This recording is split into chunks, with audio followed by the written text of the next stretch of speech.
আব্দুল্লাহ ইবনে সালাম বলে, আল্লাহর রাসূল মক্কা থেকে হিজরত করে মদিনায় ঢুকলেন। ইন জাফালান নাসু কিবলাহু, সব মানুষ নবীরে দেখার জন্য একটা দৌড় দিয়ে দিল।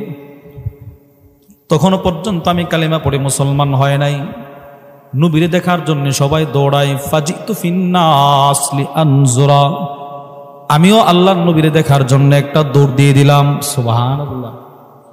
আমি এতদিন শুধু শুনতাম নবীজি মিথ্যুক, নবীজি প্রতারক, কিন্তু এখন আমি নবীজির কাছে দেখার জন্য, একটু বাস্তবে দেখার জন্য দৌড় দিলাম। ফালাম্মা তাবায়্যানতু ওয়াজহাহু আরাফতু আন্না ওয়াজহাহু লাইসা বিওয়াজহি কাদ্দাব। আল্লাহর কসম, মুহাম্মদুর রাসূলুল্লাহ সাল্লাল্লাহু আলাইহি ওয়াসাল্লামের চেহারাটা আমি যেই মাত্র দেখলাম, আমি দেখেই বুঝে ফেলছি, চিনে ফেলছি, এত সুন্দর চেহারার মানুষটা কখনো মিথ্যাবাদী হতে পারে না।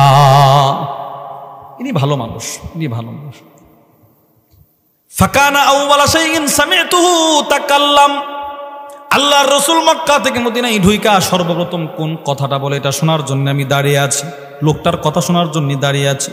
সর্বপ্রথম আমার দুই কান নবীজির যেই কথাটা শুনলো সেই কথাটা হলো, নবীজি বলতে লাগলেন, ইয়া আইয়ুহান নাস, হে লোক সকল, আফশুস সালাম, পরস্পর বেশি বেশি সালাম দাও।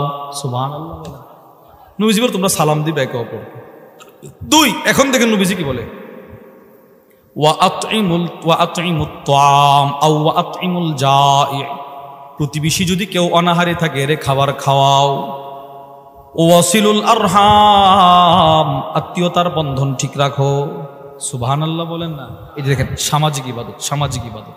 সালামের পরে নবীজি বলে প্রতিবেশী কেউ অনাহারে থাকলে এরে খাবার খাওয়ায়, আত্মীয়তার বন্ধন ঠিক রাখো। ওয়াউদুল মারিদ, প্রতিবেশী কেউ অসুস্থ থাকলে এরে দেখতে যাও। সুবহানাল্লাহ।